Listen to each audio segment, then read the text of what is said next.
Hello, my name is Andrea Summerell and I am the Executive Director for the Elections Division.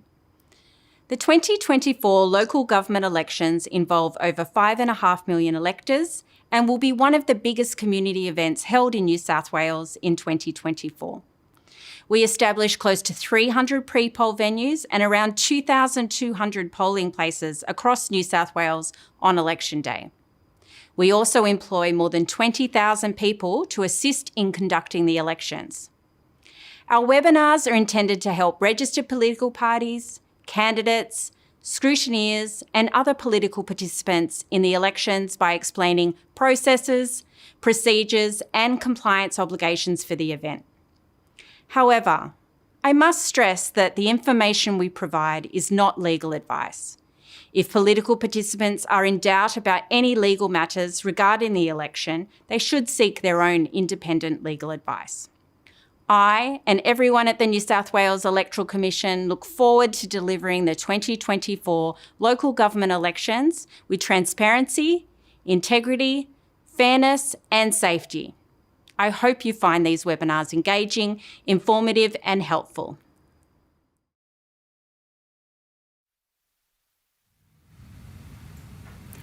Good morning and welcome to our Candidate Information webinar for the 2024 New South Wales local government elections. Today's webinar is specifically around candidate workers and scrutineers. I'd like to introduce myself, Amber King, Manager, Nominations and Electoral Material. And today I'm joined with Gareth Robson, Director, Election Operations. Hi Amber. I acknowledge the traditional custodians of the various lands on which we work today and the Aboriginal people participating in this webinar. I pay my respects to elders past and present and recognise the diversity of Aboriginal peoples and their ongoing cultures and connections to the lands and waters of New South Wales. Throughout today's webinar, we will be taking questions using slido.com. Please join using slido.com and the hashtag LGElections to ask any questions. If you experience any technical difficulties, please SMS the number on the screen for assistance. While the New South Wales Electoral Commission aims to support all political participants in meeting their obligations, it does not provide legal advice. Opinions expressed by the New South Wales Electoral Commission are not a substitute for the law. All political participants must satisfy themselves as to their legal position, including, where appropriate, obtaining their own legal advice from their own legal advisors. It is the responsibility of an individual political participant to ensure that they comply with the New South Wales electoral law. The New South Wales Electoral Commission has held a number of webinars in the lead up to this local government election, and they're available on our website for you to access and review at any time. You'll also find the questions that have been asked through our previous webinars and responses to each question. The webinar today will cover the following topics: electoral material, candidate workers, scrutineers, and electoral integrity. Today's webinar will be recorded and available on our website shortly after today's webinar. Now, just to provide an overview of the local government election in numbers. Each council area ranges in size from 900 electors up to 258,000 electors. 1,230 councillors will be elected and 35 mayors will be elected. The New South Wales Electoral Commission received just shy of 4,000 candidates nominated, 739 groups, over 125 council areas. We will be printing just over 9.5 million ballot papers. We will have over 300 pre-poll venues prior to election day and more than 2,200 polling places on election day for electors.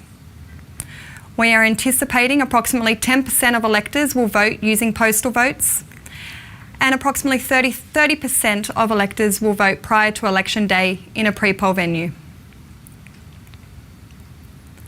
Now, some upcoming key dates for you. The registration of electoral material will close at 5 p.m. on Friday the 6th of September.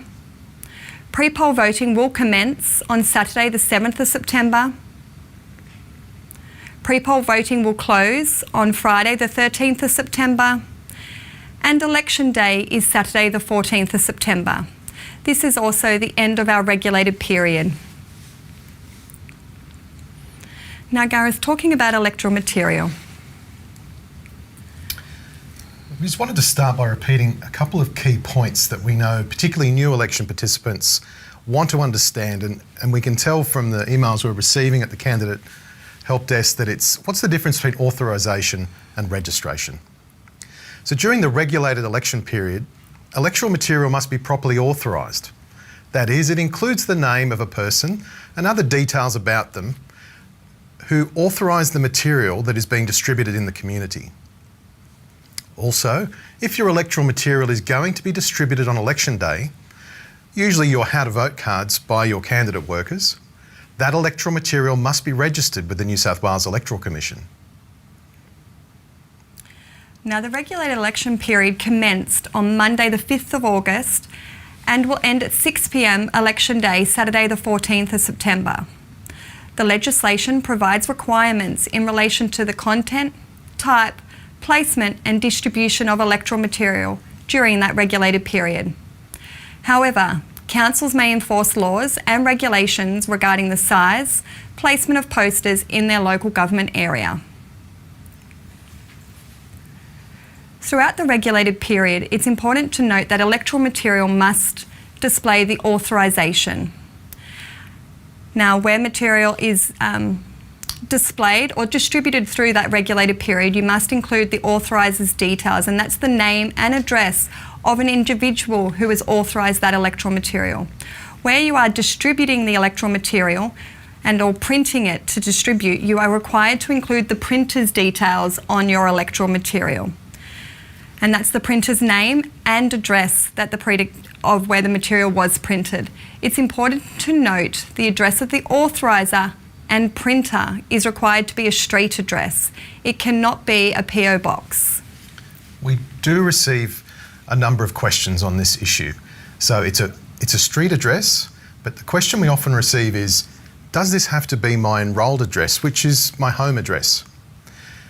Now, we appreciate the concerns that may arise there.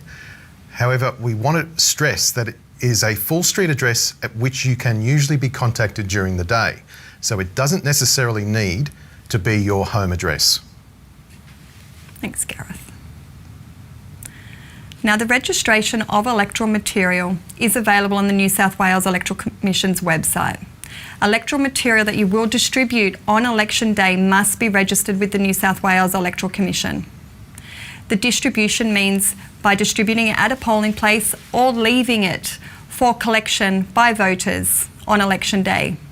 It's important to note that it is an offence to distribute electoral material on election day that has not been registered. Electoral material that is registered with the New South Wales Electoral Commission will be displayed on our website, and you are encouraged to register electoral material as early as possible. This will allow electors who vote before election day to view your electoral material on our website. We encourage participants to create electoral material that is accessible for electors with a disability. We have a guide available on our website that may assist you in preparing your electoral material.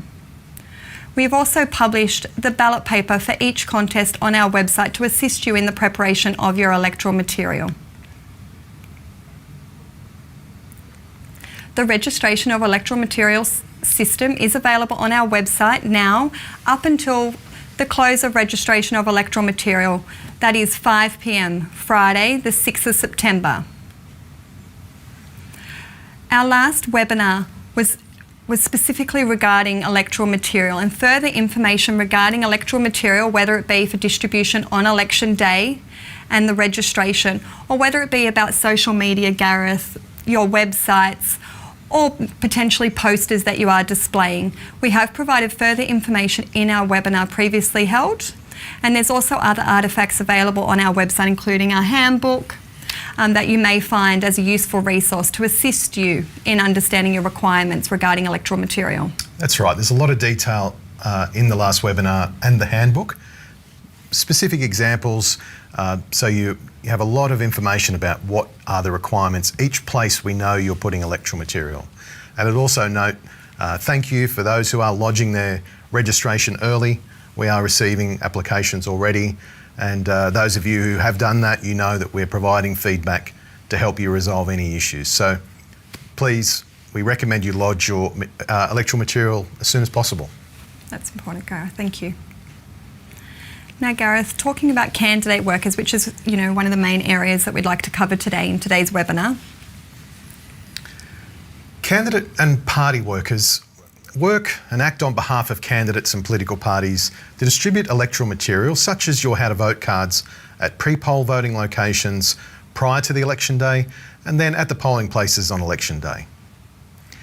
Candidate workers aren't required to complete any particular appointment form to engage in distributing electoral material unless one of your candidate workers is also going to act as a scrutineer, which we're going to talk about later.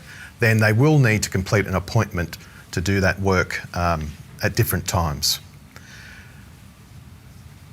Laws apply to the distribution of electoral material at the places people vote. Electoral materials, including posters, can't be distributed or displayed inside those places. Electoral material, including posters, cannot be displayed or handed out within 6 metres of the entrance to those venues. And a person can't use a loudspeaker or some other similar device so they can solicit for votes or basically promote their candidate in a way that can be heard inside the place that people vote. So, for example, a polling place here, this might be a retail premises where it's attached to some other shops or offices. You can see we've marked the 6 metre rule and the application of it at the entrance. And the important thing to note is if you attend the premises at the start of the day, the election official in charge is going to have a discussion with you about where the 6 metres is. It's very clear and avoid sort of debate later in the day about where people are standing. Yeah, that's right, Gareth. And that polling place manager or our senior office assistant that may be at an early voting centre will come out, as you mentioned, prior to voting commencing each day. But they will come out throughout the day and also make sure that anyone arriving throughout the day is aware of where the 6 metres has been defined.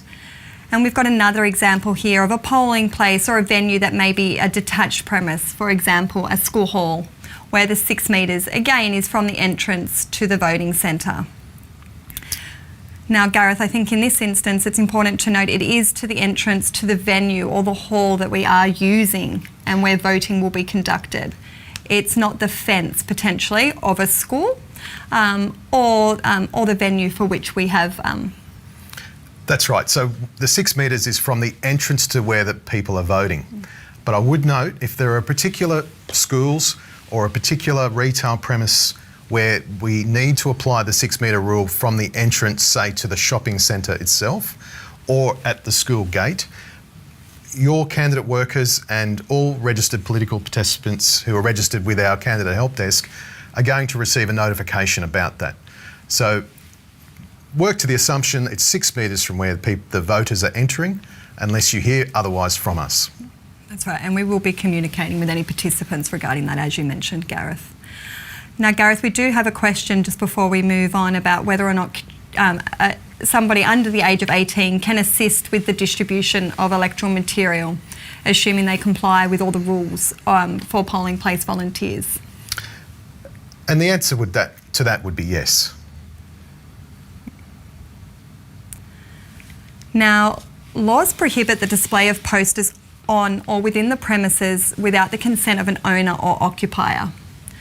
The premise includes any structure or building, so attaching a poster to an electricity or other utility without written consent from its owner is committing an offence. When posters are displayed without consent, the owner of the property can have it removed. The police or a local council ranger may also remove any poster that is in breach of the law.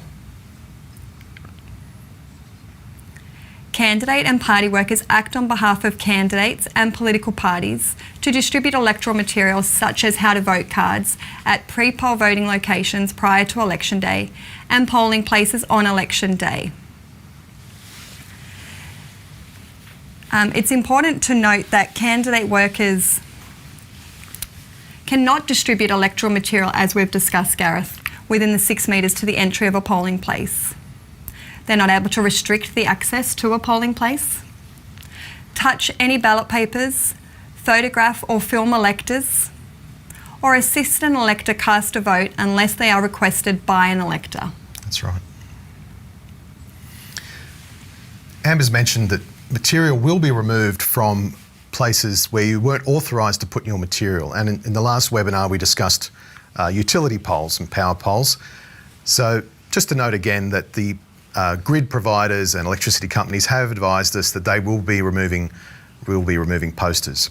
But seeing today we're talking about candidate workers in particular, I did want to emphasise again that the Department of Education has requested that posters are not to be displayed on school premises, and that is including your candidate workers entering school premises before 4:30 p.m. on the Friday before the election day to be putting up your posters. That's important, Gareth. And I think the other key message here is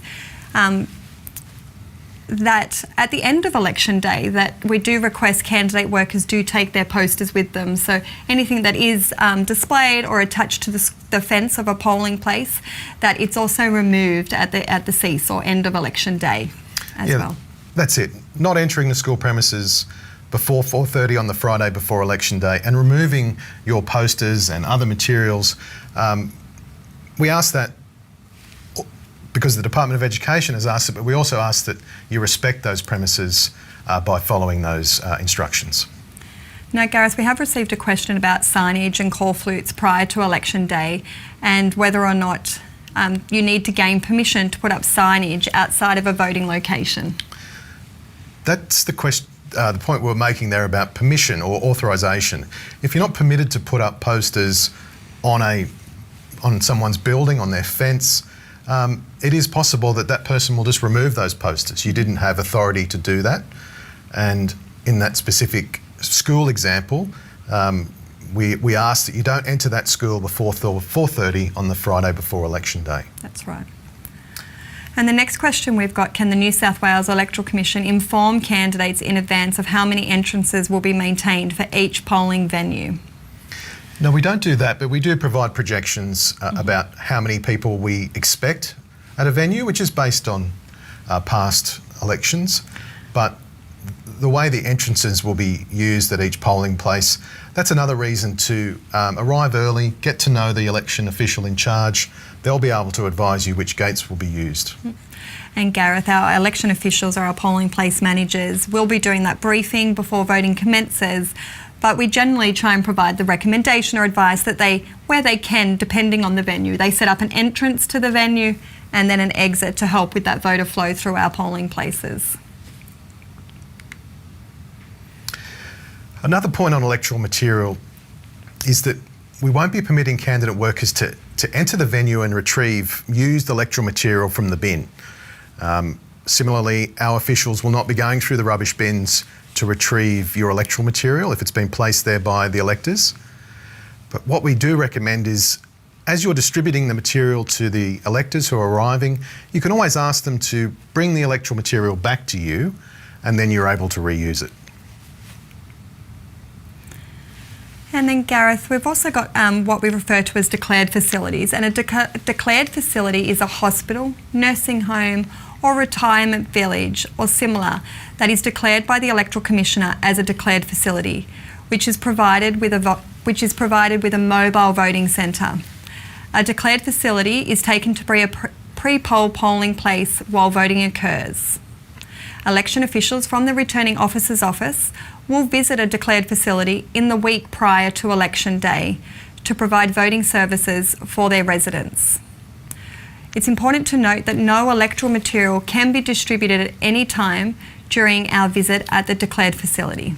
So, yes, don't distribute it while we're there. You're not permitted by the legislation. However, we regularly receive questions, can I deliver some material to a declared facility? in your area, and you can. Please remember that they're often private facilities, and it is a matter for that the people who are operating that facility, whether they take your material or whether they're going to let you into the premises to distribute that material. Please also show respect to those facilities when you're considering distributing your material there. That's right. Now, there is numerous resources available for our candidate workers and candidates on our website, and that includes the Scrutineer and Party Candidate Worker Guidelines for voting centres. As we've mentioned, we've got the Candidate Handbook, which has a section regarding candidate workers. The Polling Place Manager Candidate Briefing, which will be conducted prior to the commencement of voting, whether it be early voting or pre-poll voting, and on election day. And then we've also got the Candidate Help Desk, which is operational now, that can assist with any inquiries you may have. Another point about candidate workers and what's happening at our polling places is that ballot boxes are going to be moved during the pre-poll period. So they'll be moved from the pre-poll location to the returning officer's office for secure storage.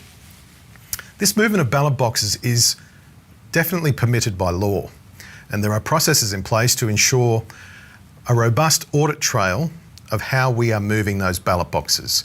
So for instance, a ballot box is sealed, and those seal numbers are recorded by the election officials at the pre-poll venue. When the ballot box is collected, a record is made of the security seal, i.e. they're numbered by the election official who collects them. That seal number is then recorded again at the returning officer's office when the ballot box arrives at the office, and the returning officer signs to note that he or she is receiving the ballot box. And then the returning officer moves the ballot box into a secure zone where it will remain untouched and remain sealed until that ballot box is open for the initial scrutiny and for when the counting gets underway. Now, the New South Wales Electoral Commission has commenced and will continue to publish our daily metrics. We will publish early voting cumulative totals on our website during the early voting period, and we'll also provide details regarding our postal vote applications, and then the return of our postal vote certificates. And this will be updated each evening, Gareth. Any allegations regarding electoral material or unlawful conduct where people are voting can be submitted in writing to candidates at elections.nsw.gov.au. An allegation about electoral material should include a copy of that electoral material, or where you're referring to a website or social media account, we do ask that you provide the URL in your email so that we're able to access that, and or a screenshot. Any other allegation or breach of the Electoral Funding Act or Local Government Act should be emailed to investigations@elections.nsw.gov.au. So let's move on to scrutineers. Scrutineers play an important role in the election process. They represent candidates and registered political parties and observe the procedures that are being followed by the New South Wales Electoral Commission. Their role is essentially to satisfy the candidate that the election process has been carried out fairly, impartially, and with integrity. A scrutineer's presence also provides an additional level of assurance to political participants and the public regarding the integrity of the process. Scrutineers can inspect ballot boxes before voting commences. They can observe the telephone voting process. They can witness the operations in our polling places. They can observe the opening and extraction of ballot papers from declaration envelopes at our centralised count centres, which includes postal vote envelopes. They can observe the ballot paper counting, both our manual counts on the election night and the check count that occurs in the days and weeks after the election day. Scrutineers can object to the formality of a ballot paper or the determination of what the preferences on the ballot paper say by the election officials and the election official in charge. Scrutineers cannot record or photograph those election processes. They cannot handle or touch the ballot papers or the declaration and postal vote envelopes or any of the other election material you will see while counting and scrutiny is occurring. You can certainly observe them, but we do ask that you don't touch them. We don't allow scrutineers to be alone in any room where ballot papers are kept, and we please ask that you don't bring food or drink near the ballot papers.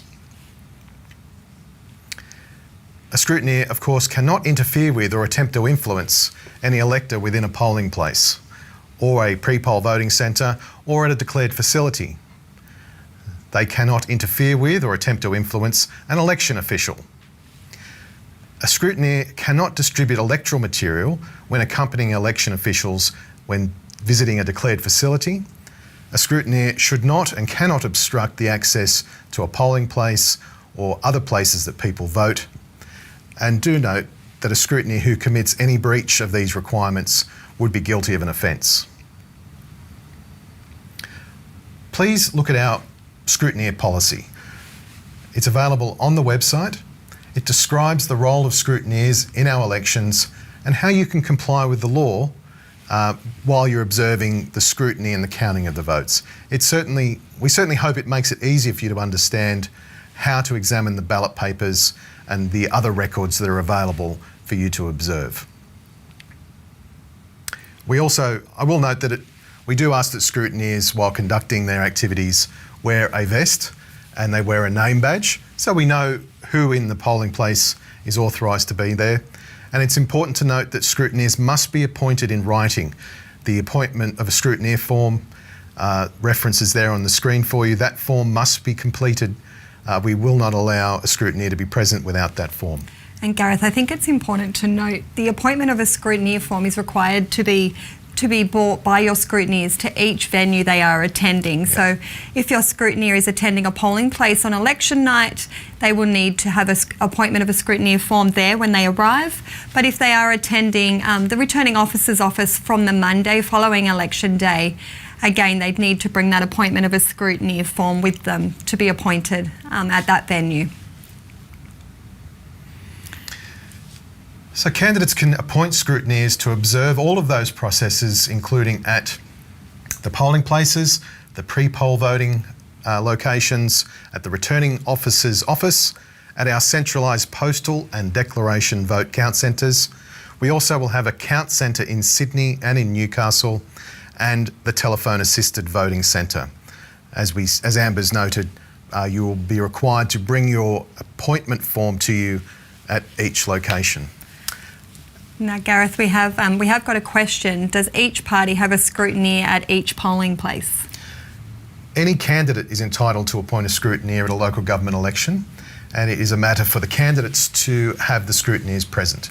In addition to the webinar, we will be referring later to the website has details of every scrutineering opportunity, and we'll certainly be waiting until those appointed moments before we commence a particular operation, but we will commence whether each candidate has a scrutineer present. Mm-hmm.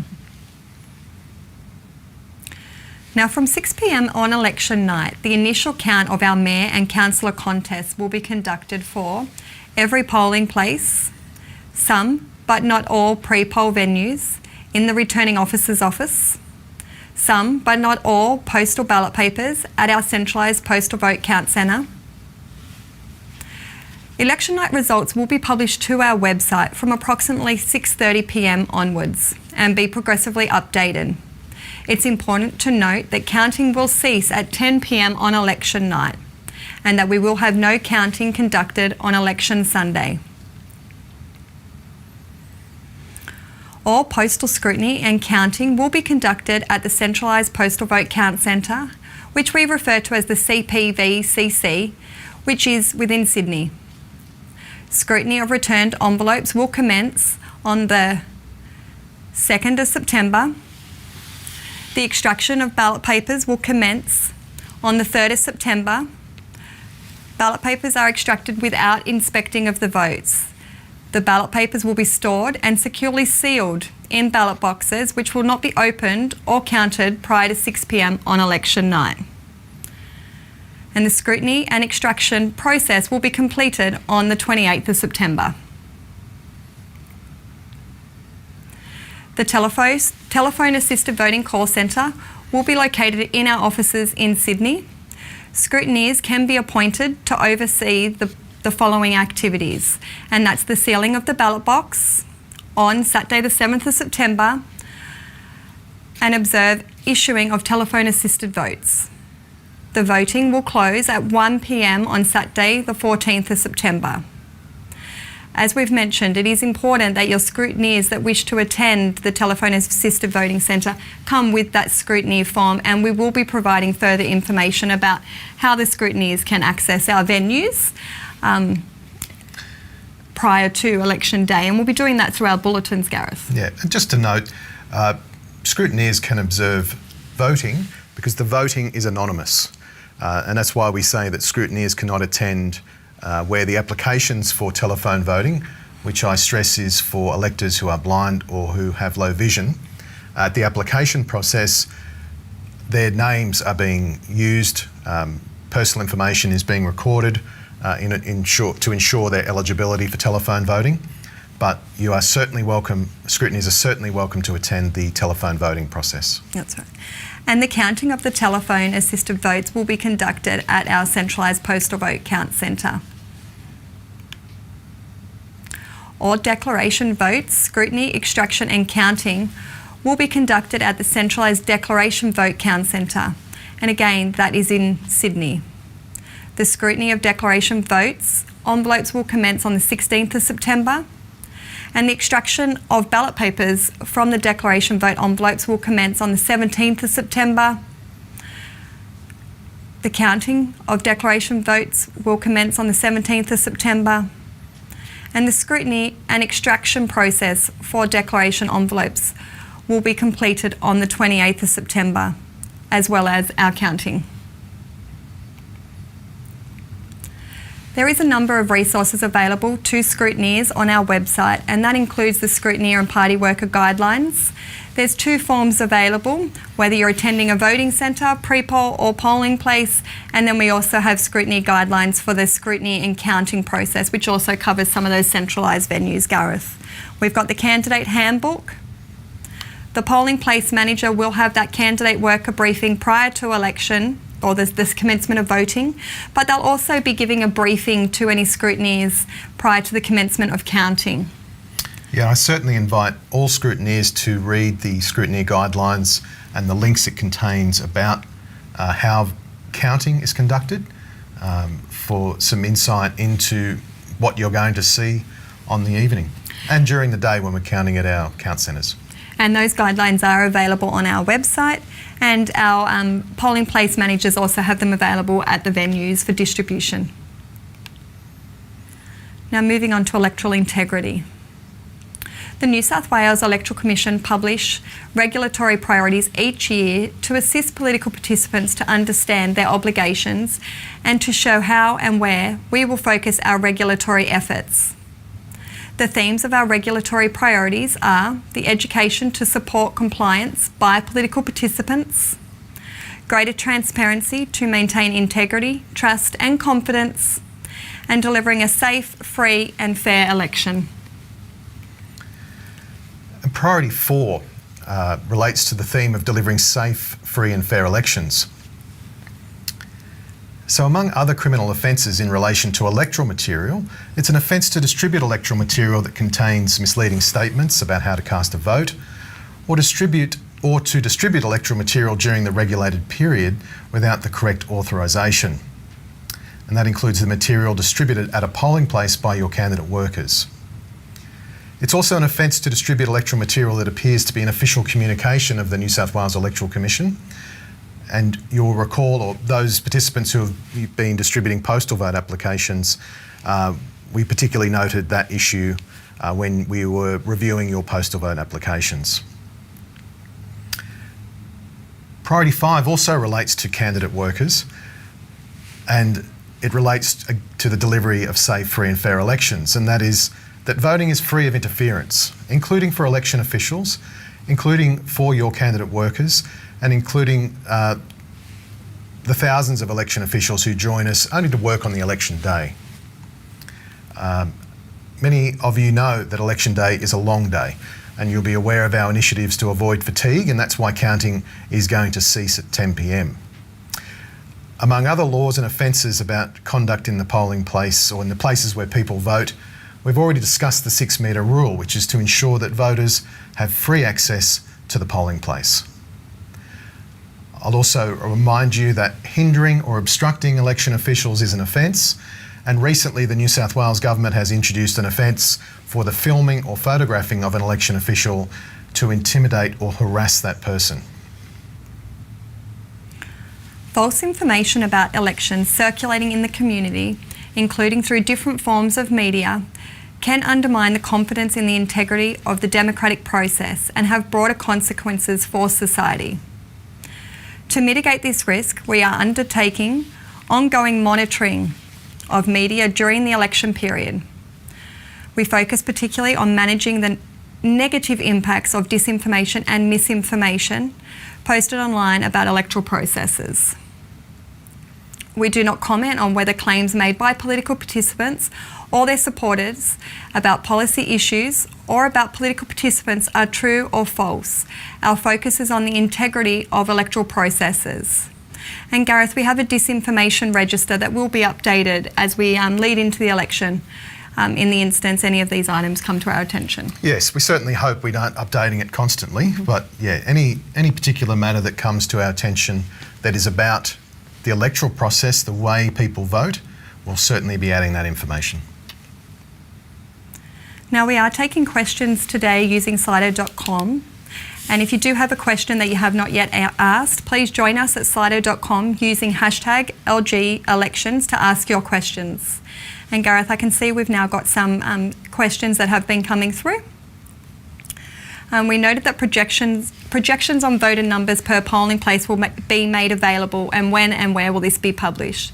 Now Gareth, this is available on our website. We published it the week commencing the 5th of August, and that's available on the website under electoral material. So it's on the Becoming a Candidate page, and we've made that available to you under the electoral material heading to assist you in determining maybe how many pieces of electoral material you may need to print for distribution, or to assist you in determining how many candidate workers you will need at each venue. Will there be another question, Gareth, is will there be a central pre-polling location in Sydney for constituents of all New South Wales councils? No, there won't. There will be, we've discussed previously that local government elections, there's no what is referred to technically as absent voting, but essentially means you have to vote in your own area or ward. In Sydney and in other areas too, where a polling place is on the border between two areas, you may find that electors from multiple areas or wards can vote at the one location. The key message is for all electors is to get onto our website, enter their information, and they receive a list of where they can vote. For political participants, if you wish to contact us, we can provide that information also, so you can understand which of the venues you will be needing to attend. That's right. Now the next question we've got is how can we find a location and number of counting locations in our council area? So Gareth, we've talked about the counting will be conducted on election day at our polling places and our returning officer's office, but we will be publishing further information and a schedule of counting for those centralised venues on our website. Yes, it'll be on the website. It's counting in the polling places on election night. The returning officer's office will be conducting a pre-poll count. They won't be able to count all of the pre-polls, but there will be counts, and we will be providing information about which pre-polls they will be counting. So that's the counting occurring in your area, and on the election night, as Amber mentioned earlier, we'll be doing a postal count at our centralised location in Sydney. And I think, Gareth, just jumping in while we're talking about counting, the next webinar, which is our final webinar before the election, will be specifically about that counting, the counting timeline and counting venues. Yeah, please join us again for the counting and results webinar. Please review the material we've provided in the candidate handbook about counting and results. The material and all participants will be able to monitor this on the website. We are publishing the counting and results information as well, as Amber mentioned. But please review that information, come to the webinar, and any questions you have about counting and results, we'll take at that webinar. Now, Gareth, can a candidate be a scrutineer after polling finishes? A candidate cannot scrutineer their own election. We know some candidates scrutineer for each other, but yeah, the key point is you can't scrutineer your own election. And when does early voting start, Gareth? It's the Saturday before the election day. Please refer to the key dates on our website. There's no early voting or pre-poll voting on the Sunday, but then we reopen Monday to Friday. Times do vary at the different locations, so please refer to the website. And that's available on our website now, those opening hours and venues that we'll be doing early voting at. Yep. Okay. Approximately how long on average does it take to count the votes for a council election at a polling venue? It's very dependent on the number of votes cast at the venue. I think if this is to plan your scrutineering, count on your scrutineer needing to be there until counting closes at 10. Hopefully some venues will finish earlier. It really does depend on how busy that particular venue is, and that's another potential reason to look at the projections so you can see what are expected to be the busier polling places. And I think, Gareth, just on that, I think it's, as we mentioned, we've got the projections based on the number of electors that may be coming to that venue, but it's also the contests for that venue. So it could be that the venue has more than one count to be conducted on that night, and they could have a mayoral count, and depending on the venue, whether or not they are taking votes for potentially more than one councillor contest, i.e. multiple wards. Yep. Will the preferences be distributed on election night during the indicative count? Please come to the counting and results webinar. But the election night count is what we often refer to as an indicative count, but it's more technically a first preference count. So we will sort the ballot papers according to how the voter has cast their number one.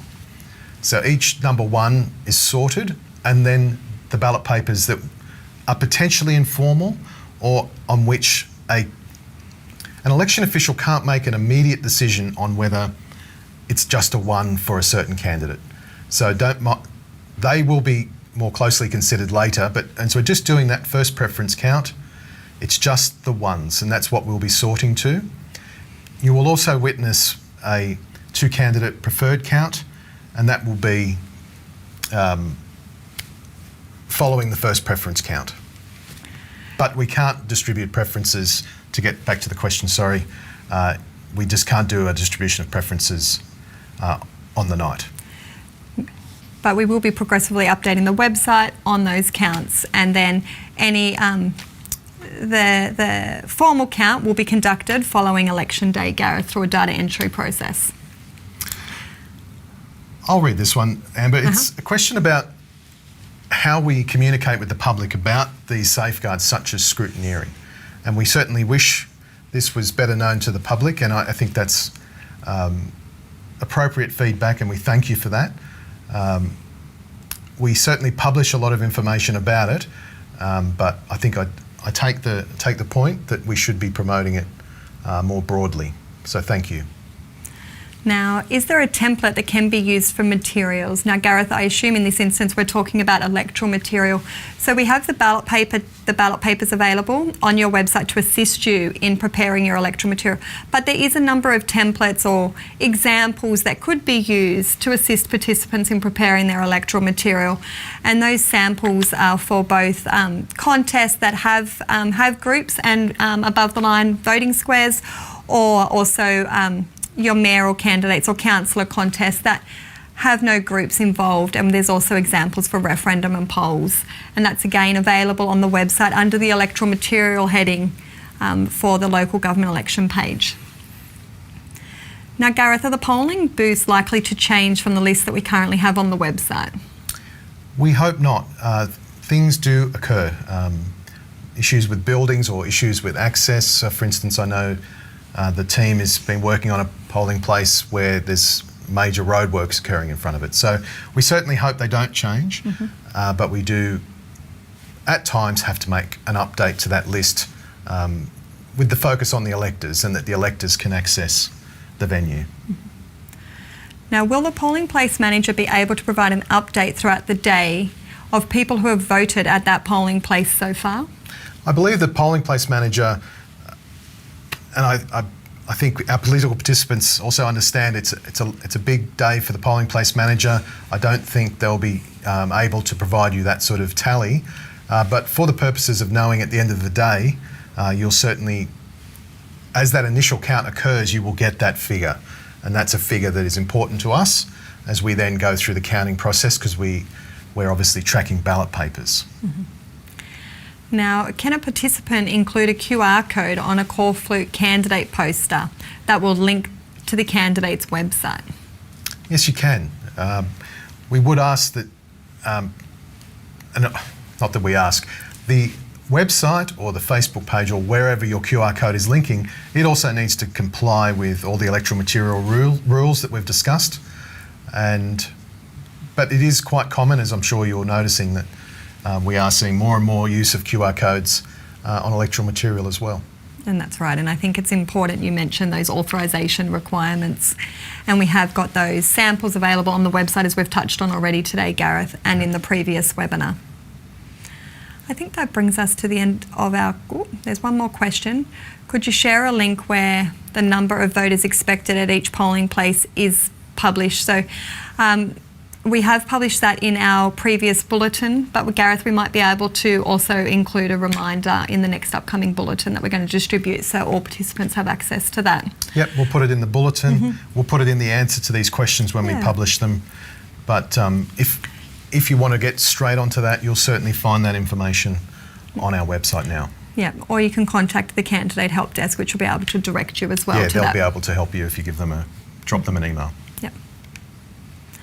Now, as we've mentioned, we do have the candidate help desk available to political participants, and you can contact us using the phone number on the screen or through the Contact Us page on the New South Wales Electoral Commission's website.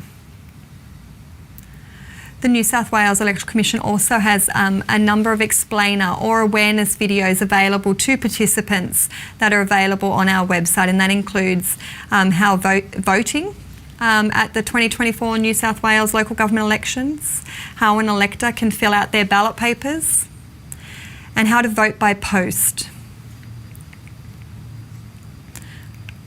We would like to thank you all for joining us today for our webinar regarding candidate workers and scrutineers, and we do encourage you, or hope you will join us at our next webinar regarding counting and results.